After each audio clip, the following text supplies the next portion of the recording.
राजनीति में दिल टूटने के बाद इंसान क्या कर सकता है, ये जानना हो तो बिहार के पूर्व डीजीपी गुप्तेश्वर पांडे का हाल देख लीजिए।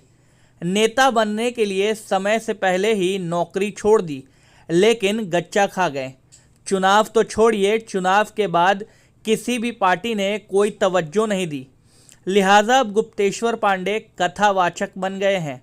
वर्चुअल तरीके से आज उन्होंने लोगों के बीच कथा बांटना शुरू कर दिया है। बिहार के पूर्व डीजीपी गुप्तेश्वर पांडे ने आज से वर्चुअल तरीके से कथा वाचन शुरू कर दिया है। दरअसल 24 जून को ज्येष्ठ शुक्ल पंचमी है।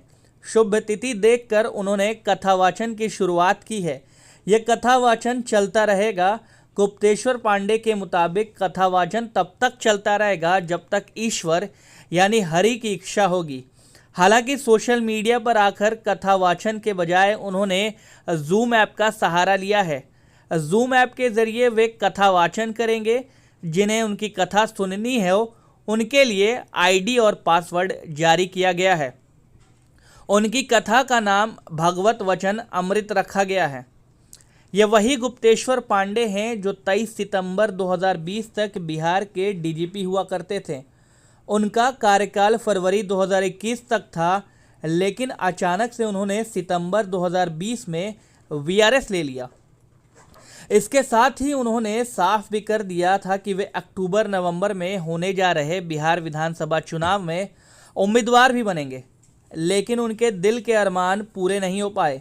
गुप्तेश्वर पांडे बक्सर से जेडीयू के टिकट पर चुनाव लड़ना चाहते थे, लेकिन ऐन वक्त पर नीतीश कुमार ने उन्हें टिकट देने से इनकार कर दिया।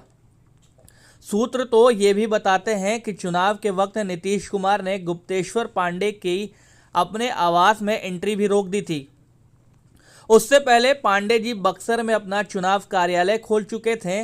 बक्सर सीट पर बीजेपी के कोटे में गई तो पांडे जी ने वहां की दौड़ लगाई, लेकिन बीजेपी ने भी कोई तवज्जो नहीं दी। जानकारों के मुताबिक गुप्तेश्वर पांडे ने जेडीयू से गुहार लगाई थी कि उन्हें किसी और सीट पर एडजस्ट कर दिया जाए, पर वह भी नहीं हुआ।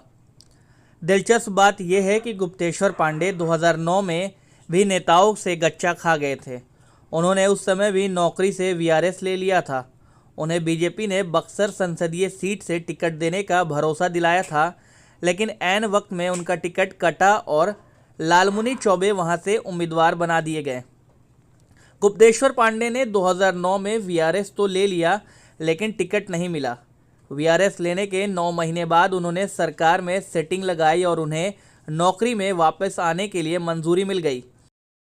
डीजीपी रहने के दौरान सरकार की सेवा के उनके किस्से लगातार आम होते रहे, लेकिन सरकार ने चुनाव में काम नहीं दिया।